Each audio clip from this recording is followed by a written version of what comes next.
یہ عربی مہینوں میں سے آخری مہینہ ہے، حرمت والا بھی مہینہ ہے۔ شروع کے 10 دنوں کی بڑی اہمیت ہے، اور ان 10 دنوں کے اندر ہی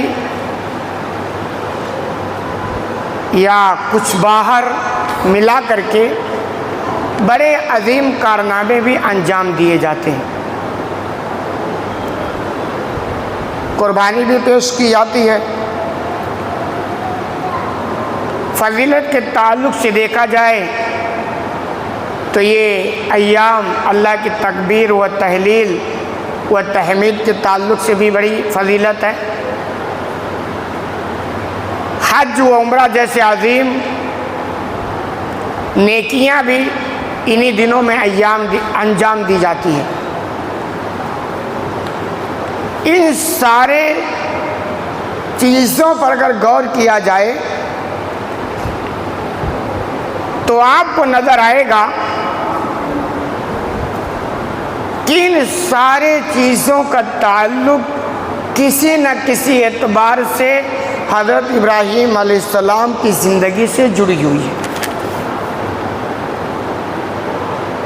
ابراہیم علیہ السلام دنیا کے اندر کوئی پیغمبر گزرے ہیں جو محتاج تعارف نہیں ہے۔ اگر میں یہ کہوں تو بیجا نہ ہوگا کہ آج بھی دنیا کی ایک بڑی آبادی ابراہیم علیہ السلام کو اپنا پیروکار ماننے کا دعویٰ کرتی ہے، بلکہ عجب ہوگا کہ مکہ کے مشرکین و کفار بھی یہ دعویٰ کرتے تھے۔ جب کہا جاتا کہ اس نبی پر ایمان لاؤ تو کہتے نہیں، ہم تو ابراہیم علیہ السلام کے ماننے والے ہیں۔ کہ ایک بڑی آبادی ہے جو ابراہیم علیہ السلام کو آج بھی ماننے کا دعویٰ کرتی ہے۔ ابراہیم علیہ السلام کی جو زندگی ہے حقیقت یہ ہے کہ وہ قربانیوں سے بھری پڑی ہے۔ معمولی قربانیاں انہوں نے نہیں دی، بڑی قربانیاں دی، لیکن ہمیشہ صبر و شکر سے انہوں نے کام لیا ہے۔ کبھی بھی کوئی شکوہ نہیں، کوئی گلہ نہیں، کوئی شکایت نہیں۔ اگر یہ دیکھا جائے تو ان کی زندگی میں ہمارے لیے بڑی ہی عبرت ہے، نصیحت سے بھری پڑی ہے۔ یہی وجہ ہے کہ اللہ رب العالمین نے ان کو اپنا خلیل بنایا، یعنی جگری دوست۔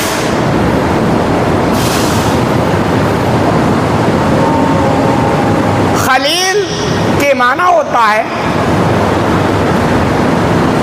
کہ ایسا دوست جس کے بڑھ کر کوئی اور دوستی نہیں ہو سکتی۔ اللہ نے ابراہیم علیہ السلام کو یہ مقام دیا۔ اسی طرح اگر دیکھا جائے تو ابراہیم علیہ السلام کو جو بہت سارے مقام حاصل ہیں، انہی میں سے یہ بھی ایک مقام حاصل ہے کہ اللہ نے ان سے خانہ کعبہ کی تعمیر کروائی ہے۔ چنانچہ اللہ نے ابراہیم علیہ السلام کو کہا کہ جاؤ ہمارا جو گھر ہے بیت اللہ اس کی تعمیر کرو۔ چنانچہ وہ اسماعیل علیہ السلام کے پاس آئے اور باپ بیٹے مل کر کے اس خانہ کعبہ جس کو کہا جاتا ہے جہاں مسلمان کھچ کھچ کے جا رہا ہے، اور آج تو الحمدللہ ایک بڑی تعداد وہاں پہنچی ہوئی ہے، دل دیکھ کر کے اشش کرتا ہے۔ چنانچہ یہ شرف بھی ابراہیم علیہ السلام کو حاصل ہے کہ انہوں نے اور ان کے بیٹے اسماعیل علیہ السلام نے مل کر خانہ کعبہ کی تعمیر کی۔ ان ساری چیزوں کو آپ نگاہ میں رکھیں، ان کی قربانیاں، ان کے مقام، ان کا مرتبہ، ان کا صبر و شکر اور ان کا یہ مقام کہ اللہ نے ان کو خلیل بنایا، خلیل جگری دوست۔ ساتھ ہی ان کی ان دعاؤں کو بھی یاد کریں کہ ان سب کے باوجود ابراہیم علیہ السلام کی دعائیں کیسے ہوا کرتی تھیں۔ انہی دعاؤں کے تعلق سے آج کے اس خطبے میں باتیں رکھنا چاہتا ہوں کہ ابراہیم علیہ السلام نے کیسی کیسی دعائیں کی ہیں،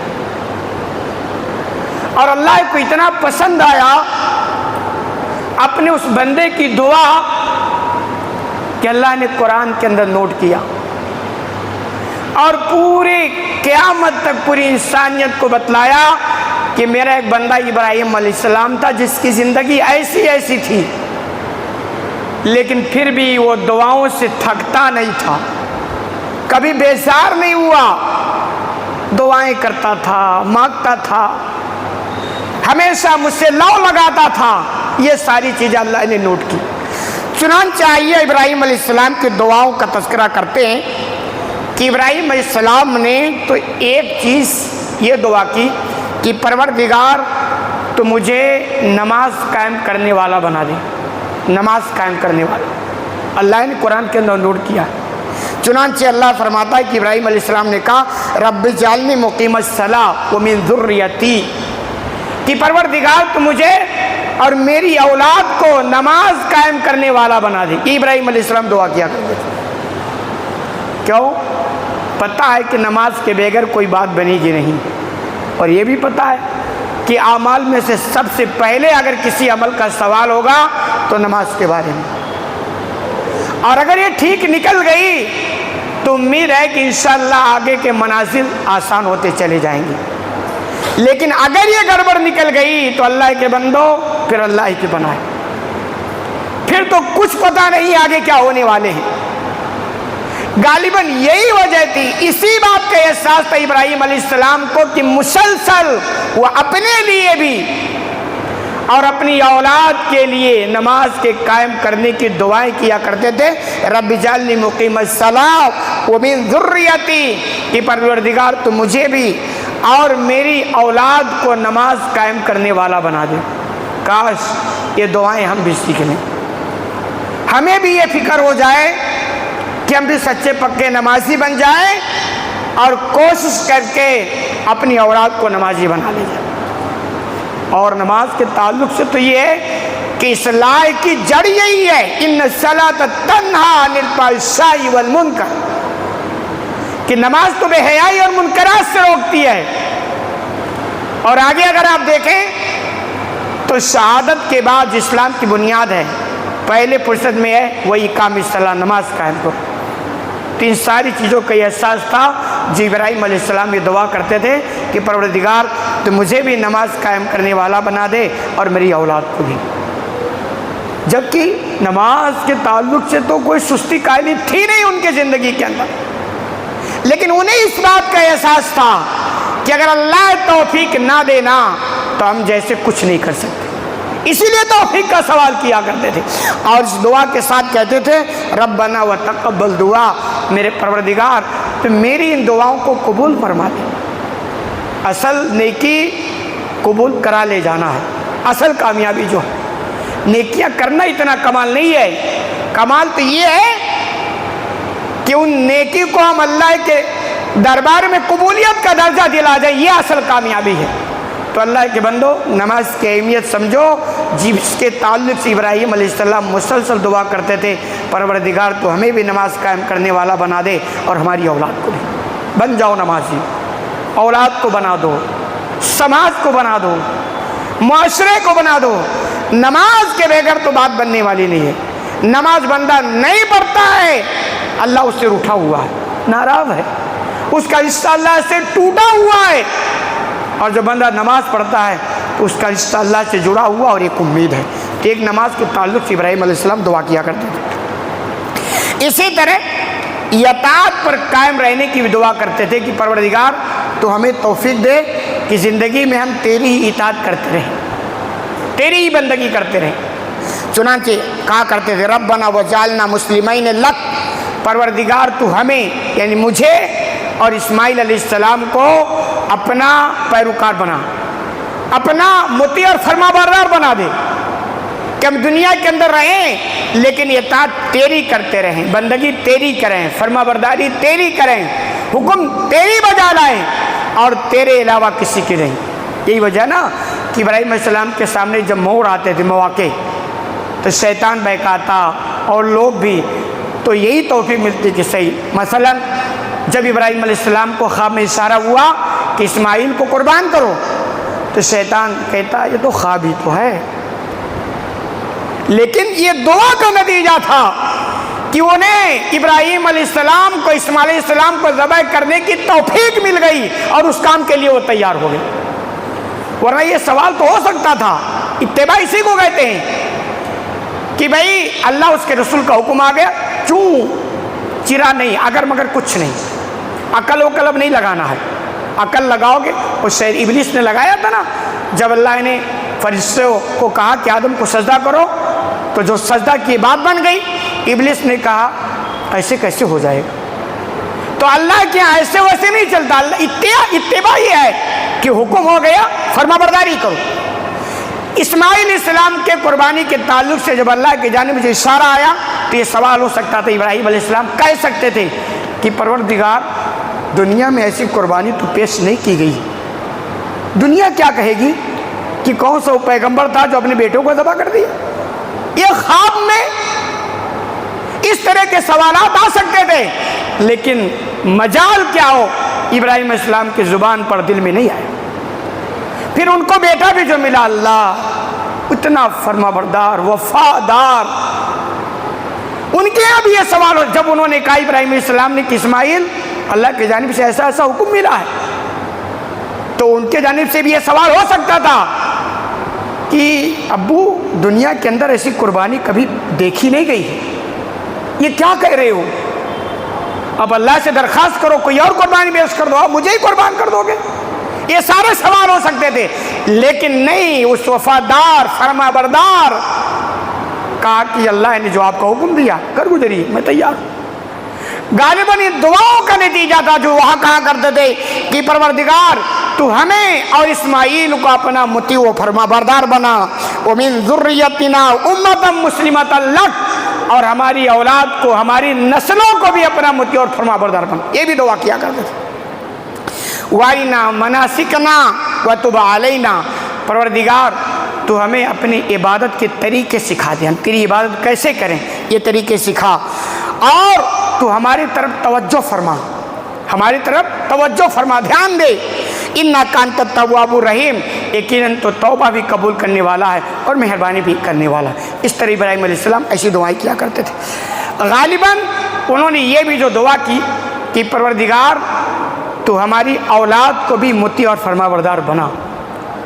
غالباً اہل علم بیان کرتے ہیں کہ انہی دعاؤں کا نتیجہ ہے کہ اللہ رب العالمین نے نبی کریم صلی اللہ علیہ وسلم کو صحابہ جیسی مطیع و فرما بردار جماعت عطا فرما دی، صحابہ جیسی جماعت۔ یہ ان کی دعاؤں کا نتیجہ ہے جو ان کی ہی ذریت میں آ گئی، ان کی ہی نسل میں آ گئی، یہ ان دعاؤں کا نتیجہ ہے۔ تو اللہ کے بندو ان کی دعاؤں سے کچھ سیکھو، کوشش کرو، محنت کرو، دعاؤں کا اہتمام کرو، عبادت کے تعلق سے، فرما برداری کے تعلق سے، وفاداری کے تعلق سے، ہر اعتبار سے اللہ سے دعا کرو، کیونکہ جب تک توفیق نہیں ملے گی نا آپ کچھ نہیں کر سکتے، توفیق کا سوال کرو۔ تو اس طرح ابراہیم علیہ السلام دعا کیا کرتے تھے۔ اسی طرح لائق اولاد کے تعلق سے بھی وہ دعا کرتے تھے، ربی حب لی من الصالحین، کہ پروردگار تمہیں نیک اولاد عطا فرما، یہ دعائیں کیا کرتے تھے۔ تبھی تو غالباً اسماعیل علیہ السلام جیسے مطیع و فرما بردار لڑکا بیٹا آپ کے یہاں جنم لیا، پرورش ہوئی جس کی۔ تو اللہ کے بندو ہمیں بھی ایسی دعاؤں کا اہتمام کرنا چاہیے۔ ہم کیا کرتے ہیں، توفیق کی بات ہے، سب کی بات نہیں کرتا، عموماً توفیق نہیں ملتی کہ ہم دعا کریں اللہ سے، اور دعا بھی صالح اولاد کی نہیں ملتی ہے۔ تو کوشش کریں، دعاؤں کا اہتمام کریں۔ اسی طرح ابراہیم علیہ السلام نے ہر دل عزیز کی دعا کی تھی، ربنا انی اسکنت من ذریتی بواد غیر ذی زرع عند بیتک المحرم، کہ پروردگار میں نے اپنی اولاد کو اس بے آب و گیا میدان میں تیرے گھر کے پاس، تیرے محترم گھر کے پاس بسا دیا، چھوڑ دیا۔ ابراہیم علیہ السلام سے اللہ نے قربانی یہ بھی لی تھی کہ جب ان کے یہاں اسماعیل پیدا ہوئے تو اللہ نے کہا ابراہیم تم فلاں جگہ جہاں آج خانہ کعبہ آباد ہے اور زمزم ہے، تو اللہ نے ابراہیم علیہ السلام کو جاؤ فلاں جگہ ہے، بیٹے اسماعیل اور بی بی ہاجرہ کو چھوڑ کے آ جاؤ۔ وہاں بھی کوئی چوچرا نہیں، فوراً وفاداری کے لیے اور اطاعت کے لیے تیار ہو گئے۔ یہ جذبہ ان کو دیکھو، ایسے مقام ان کو خلیل کا نہیں ملا ہے، بڑی قربانیاں انہوں نے دی ہے، آپ اندازہ تصور نہیں کر سکتے۔ ایک بیٹا، اکلوتا بیٹا کہہ لیجئے، بڑھاپے میں اللہ نے دیا اور کہا بے آب ہو گیا میدان، جہاں پرندہ پر ماننے کو تیار نہیں، کوئی درخت نہیں، کوئی ہریالی نہیں۔ آج بھی آپ چلے جائیں وہ مکہ جہاں خانہ کعبہ آباد کچھ نہیں، پہاڑی علاقہ ہے اور آبادیاں ہو گئی ہیں، کوئی ہریالی نہیں۔ وہ اللہ کی مہربانی ہے جس طرح کہ وہاں برکتیں ہوئی اور وہ آباد ہے۔ تو چنانچہ وہ اپنی اولاد کو وہاں چھوڑے اور اللہ کے حکم پر، اور چھوڑنے کے بعد انہوں نے دعا کی، وہ دعا کہ پروردگار میں نے اپنی ذریت کو اس بے آب و گیا میدان میں جہاں کچھ بھی نہیں ہے اور تیرے محترم گھر یعنی خانہ کعبہ جو ہے وہاں لا کر کے بسا دیا ہے۔ اس طرح وہ دعا کرتے تھے، مقصد کا ربنا لیقیموا الصلاۃ، پروردگار تاکہ یہ ہماری اولاد نماز قائم کرنے والی بن جائے۔ پھر جا کر کے وہ سرزمین مکہ آباد ہوا، اسماعیل علیہ السلام وہاں رہنے لگے اور وہاں پرورش پانے لگے۔ پھر ایک قبیلہ بنی جرہم آیا، وہاں بس گیا ان کی پرمیشن سے، پھر اس طرح نسل چلتی رہی اور آبادیاں وہاں بڑھتی گئی، اور آج حالات جو ہے وہ آپ کے سامنے ہیں۔ اور یہی نہیں، ساتھ میں انہوں نے یہ بھی دعا کی تھی فَجْعَلْ أَفْئِدَةً مِّنَ النَّاسِ تَهْوِي إِلَيْهِمْ، پروردگار تو لوگوں کا دل اس گھر کی طرف مائل کر دے۔ اس دعا پر غور کریں، یہ ابراہیم علیہ السلام نے دعا کی تھی کہ پروردگار میں نے اپنی ذریت کو تو لا کر کے بسا دیا ہے، اس کے علاوہ جتنے لوگ دنیا کے اندر آئیں ان کے دلوں کو اس گھر کے لیے مائل کر دیں۔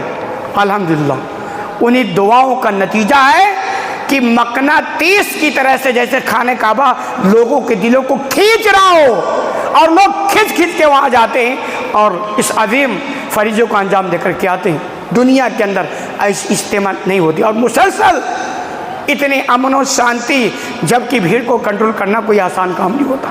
تو ابراہیم علیہ السلام نے دعا کی تھی، ان کی دعا کا نتیجہ ہے کہ ہر مومن جس کے اندر تھوڑا بھی ایمان ہو وہ وہاں جانے کا جذبہ رکھتا ہے، طلب رکھتا ہے کہ جائیں تو دیکھ کے تو ہے اللہ کا گھر کیسا ہے۔ کون سی وہ جگہ جہاں ابراہیم علیہ السلام نے اپنی اولاد کو چھوڑ کے چلے گئے تھے، کون سے وہ خانہ کعبہ جس کو انہوں نے آباد کیا تھا، بسایا تھا، بنایا تھا، اور کون سی وہ جگہ جہاں ان کی بیوی ہاجرہ چکر لگائے تھے جس کو صفا و مروہ کہا جاتا ہے۔ ان ساری چیزوں پر غور کریں اور ابراہیم علیہ السلام کی دعاؤں کا خیال کریں تو حقیقت میں ایک بڑی نصیحت ملتی ہے کہ اللہ کے بندو ہمیں بھی دعاؤں کا اہتمام کرنا چاہیے۔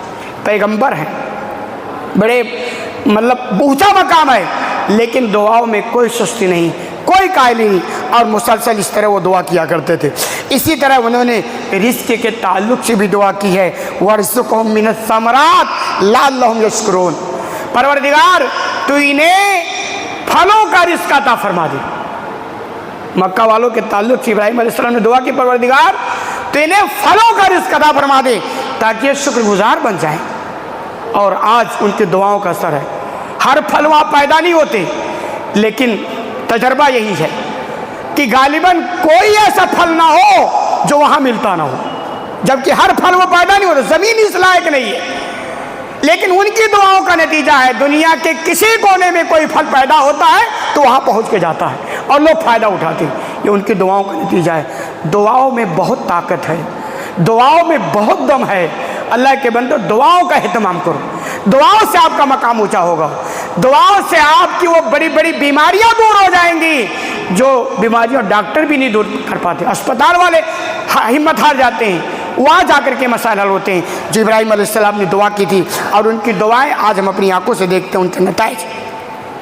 اسی طرح امن و سلامتی کی دعا بھی ابراہیم علیہ السلام نے کی تھی، وَإِذْ قَالَ إِبْرَاهِيمُ رَبِّ اجْعَلْ هَٰذَا الْبَلَدَ آمِنًا، پروردگار اس شہر کو تو امن والا شہر بنا دے۔ ابراہیم علیہ السلام نے مکہ کے تعلق سے کی کہ پروردگار اس شہر کو تو امن والا شہر بنا دے۔ تاریخ گواہ ہے کہ عرب کے اندر بہت ہی بد امنی پھیل گئی تھی، لیکن خانہ کعبہ اس کے متولیان اور وہ دیگر شہر کے بنسبت محفوظ تھا۔ کوئی کہتا کہ بھئی یہ مکہ کے لوگ ہیں، خانہ کعبہ کے متولی ہیں، کوئی نہیں ان کو چھیڑتا، پورے عرب میں وہ سفر کرتے تھے۔ جبکہ وہ یہ تھا کہ کوئی قافلہ امن و سلامتی کے ساتھ اپنے منزل مقصود کو پہنچ نہیں پاتا تھا۔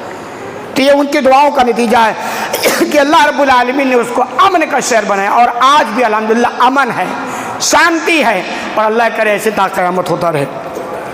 اسی طرح شرک اور بت پرستی سے اجتناب کی دعا بھی ابراہیم علیہ السلام نے کی تھی، وَجُنُوبْنِي وَبَنِيَ أَن نَعْبُدَ الْأَصْنَامَ، پروردگار تو مجھے بھی اور میری اولاد کو بتوں کی بندگی سے بچا لے۔ بتوں کی بندگی یہ بڑی عام بیماری تھی جو عربوں کے اندر تھی، پوری دنیا کے اندر تھی، آج بھی ہے دنیا کے اندر۔ تو ابراہیم علیہ السلام دعا کرتے تھے کہ یہ بڑی خطرناک بیماری ہے، پروردگار تو بچائے گا تو ہماری اولاد بچے گی، ورنہ بچے گی نہیں۔ تو دعاؤں کا اہتمام کرتے تو اس میں کہتے تھے پروردگار تو مجھے بھی بچا اور میری اولاد کو بھی بچا۔ کیوں؟ کیونکہ اگر تو نہیں بچائے گا تو کون بچ پائے گا؟ آپ دیکھیں نا، کہتے یار یہ کمی ہمارے اندر ہے، میں چھوڑنا چاہتا ہوں نہیں چھوڑ پاتا ہوں، مطلب توفیق نہیں ملتی ہے۔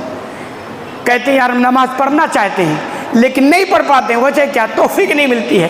فلاں کام ہم بہت کوششیں کرتے ہیں لیکن نہیں ہو پاتا، کیوں؟ اللہ کی مدد نہیں آتی ہے۔ تو ابراہیم علیہ السلام کو اس بات کا پورا احساس تھا، تو اپنی نماز کے قائم کرنے کی دعا کرتے، بتوں سے بچنے کی دعا کرتے، اپنے اولاد کو بچانے کی دعا کرتے تھے۔ انہی فکر اور جذبے کے ساتھ ہمیں بھی دعاؤں کا اہتمام کرنا چاہیے۔ اسی طرح قبول عمل کی دعا کہ کوئی آپ کام کریں، عمل کریں تو اس کے قبول ہونے کی دعا۔ عمل کرنا کمال نہیں، عمل کو قبول کر لے جانا، قبول کرا لے جانا، یہ کمال کی بات ہے۔ چنانچہ میں نے بتایا کہ رمضان کے تعلق سے آتا اسلاف کا کہ رمضان کا جب مہینہ آ جاتا تو ہمارے اسلاف بڑی محنت کرتے، خوب نیکیاں کرتے، اور کرنے کے بعد پھر 6 مہینہ تک وہ مسلسل یہ دعا کرتے کہ پروردگار تو ہم نے جو نیکیاں کی ہیں اسے قبول فرما لے۔ 6 مہینہ تک یہ دعائیں کرتے تھے۔ ہمارے یہاں تو دعائیں نہیں ہیں۔ دعا نہ کرنا، حقیقت میں بندہ اپنی حالت سے بتا رہا کہ بندہ متکبر ہے، یہ اللہ کے آگے ہاتھ پھیلانا نہیں جانتا ہے، یہ اللہ سے مانگنا نہیں چاہتا ہے، اتنا گھمنڈی بندہ ہے۔ تو اللہ کے بندو دعا کرو، دعاؤں کا اہتمام کرو۔ ابراہیم علیہ السلام کے تعلق سے آتا وہ یہ ابراہیم القواعد من البیت و اسماعیل ربنا تقبل منا انک انت السمیع العلیم، کہ ابراہیم علیہ السلام اور اسماعیل علیہ السلام دونوں خانہ کعبہ کی دیواروں کو اٹھاتے جاتے تھے، بڑا نیکی کا کام تھا، اللہ کے گھر کی تعمیر کر رہے تھے، بہت نیکی کا کام تھا۔ لیکن ساتھ میں ساتھ وہ دعا بھی کرتے تھے کہ پروردگار تو ہماری اس نیکی کو قبول فرما لے، ہماری اس نیکی کو قبول فرما لے، اور یقیناً تو سننے والا بھی ہے اور دعاؤں کو قبول فرمانے والا بھی ہے۔ اس طرح ابراہیم علیہ السلام دعا کرتے تھے، اور یہی اصل کام ہے۔ بھی ہم جیسے نیکیاں کرتے ہیں، نماز دعا کریں اللہ میں توفیق دیا، ہم نے پڑھی ہے تو قبول فرما لے۔ قربانی کرتے ہیں، دعا کریں اللہ توفیق دیا، ہم نے قربانی کیا، قبول فرما لے، کیونکہ اصل کامیابی قبول ہونا ہے۔ لوگ سمجھتے ہیں قبول نہ ہو تو کوئی مطلب نہیں، تو قربانی نہ کریں، ایسا نہیں۔ قبول ہونا مطلب اب ثواب ملے گا، یعنی کسی بھی احکام کو کریں گے اس کے 2 لاجک ہوتے ہیں۔ مثلا اب نماز پڑھتے ہیں، قبول نہیں ہوئی، پڑھ رہے، ایک فائدہ ہے کہ نماز کے چھوڑنے کا جو گناہ ہے اس سے آپ بچے رہو گے، اور جب قبول ہو جائے گی تو آپ کو ثواب بھی ملے گا۔ یہ لاجک پیش مت کریں جو قبول نہیں ہوگی تو فائدہ کیا ہے۔ ایک فائدہ ہے کہ چھوڑنے کے گناہ سے بچ جائیں گے۔ ایسے آپ کہیں یار ہماری قربانی قبول نہیں ہوگی تو قربانی کرنے کا کیا فائدہ ہے۔ ایک فائدہ یہ کہ نہ کرنے کا جو گناہ ہے، آپ سے فرمایا نا جو قربانی کی طاقت رکھے اور ہماری قربانی نہ کرے وہ ہماری عیدگاہوں میں مت آیا کرے، ایسے آدمی کی ضرورت نہیں ہے۔ تو جب قربانی کرے گا تو ایسے وہی سے بچے گا۔ اب اگلا اسٹیپ قبول ہونے کا، جب قبول ہو جائے گا تو ثواب بھی ملے گا۔ تو ابراہیم علیہ السلام دعا کرتے رہے پروردگار یہ کام جو ہم کر رہے ہیں، نیکی جو ہم کر رہے ہیں، تو قبولیت، اسے قبولیت کا درجہ دے دے، قبول فرما لے۔ اسی طرح ابراہیم علیہ السلام نے یہ بھی دعا کی تھی آخری نبی کی بعثت کے تعلق سے، ربنا وبعث فیہم رسولا منہم یتلو علیہم آیاتک ویبلغہم الکتاب والحکمہ ویزکیہم انک انت العزیز الحکیم، کہ پروردگار اس سرزمین میں انہی میں سے ایک ایسا رسول بھیج۔ ابراہیم السلام دعا کرتے جو انہی میں سے ہو، اور وہ کیا کرے، وہ تیری آیتیں ان کو پڑھ کے سنائے اور انہیں حکمت کی تعلیم دے اور ان کا تزکیہ کرے، اور یقیناً تو غلبے والا بھی ہے اور علیم بھی ہے، جاننے والا بربا، یہ ساری چیزیں تھی۔ تو ابراہیم علیہ السلام اس طرح دعا کرتے تھے۔ ان کی دعاؤں کا نتیجہ ہے کہ اللہ نے ہمیں ایسا پیغمبر عطا کیا جس کی پیغمبری کی مثال دنیا میں نہیں ملتی، جس جیسا وفادار نبی کسی کو نہیں ملا، ایسی قربانیاں دینے والا نبی کسی کو نہیں ملا۔ کہتے ہیں محبت کس کو کہتے ہیں؟ ایسے اپنی امت سے محبت کرنے والا نبی کسی کو نہیں ملا۔ کہتے ہیں کسی نے پوسٹ کیا محبت کس کو کہتے ہیں؟ کہہ رہے محبت اس کو کہتے ہیں کہ جو تیسرے پہر میں اٹھ کر اپنی امت کے لیے دعائیں کیا کرتا تھا، یہ محبت ہے۔ وہ امت سو رہی ہے لیکن وہ پیغمبر تھا، تیسرے پہر میں اٹھ کر اللہ سے دعا کرتا تھا، ہائے میری امت، ہائے میری امت، یہ محبت ہے۔ تو ابراہیم علیہ السلام کے دعاؤں کا نتیجہ بھی اللہ نے ہمیں ایسا پیغمبر دیا، اور الحمدللہ آج بھی ان کی تعلیمات ہم پر محفوظ ہیں۔ خلاصہ کلام یہ کہ ابراہیم علیہ السلام کی زندگی تھوڑا پڑھیں، ان کے دعاؤں کو سمجھیں، پڑھیں، اور ایک نصیحت لیں کہ ہم بندوں کی زندگی دعاؤں سے خالی نہیں ہونی چاہیے۔ دعاؤں کا اہتمام کرو۔ میں کہا کرتا ہوں، بار بار کہا کرتا ہوں کہ دعاؤں کا جو وظائف پڑھتے رہیں، لیکن 24 گھنٹے میں ایک بار ایک ٹائم نکالیں اور تنہائی میں اللہ کے سامنے ہاتھ پھیلا کے روئیں۔ آپ دیکھیں آپ کے مسائل کیسے حل ہوتے ہیں، آپ کے الجھے ہوئے مسائل کیسے سلجھ جاتے ہیں، اس کا اہتمام کریں، کر کے تو دیکھیں۔ اللہ کہتا ہے بندہ جب ہاتھ اٹھا لیتا ہے میرے سامنے تو مجھے خالی لوٹاتے ہوئے شرم آتی ہے، اور ہمارا حال ہے کہ ہمیں ہاتھ اٹھاتے ہوئے شرم آتی ہے۔ اللہ سے مانگو، اللہ سے مانگنے والا دوسروں کے آگے ہاتھ نہیں پھیلاتا، دوسروں کا محتاج نہیں ہوتا۔ اللہ کے بندو اللہ کے محتاج بنو، اللہ سے مانگنے والا بنو۔ اور اسلاف کے دعاؤں دیکھیں کیسے وہ دعائیں کرتے تھے، خود ابراہیم علیہ السلام کی دعائیں آپ دیکھیں کیسے کیسے وہ دعائیں کرتے۔ دعا سے بیزار نہ ہو، دعائیں کریں، اہتمام کریں، اللہ سے رہیں، انشاءاللہ سارے مسائل حل ہوں گے۔ اللہ رب العالمین سے دعا ہے کہ الہ العالمین تمہیں کہنے سننے زیادہ عمل کرنے کی توفیق عطا فرما۔ آمین۔ بارک اللہ لنا ولکم فی القرآن المجید ونفعنا وإیاکم بآیات الذکر الحکیم، انہ تعالی جواد کریم۔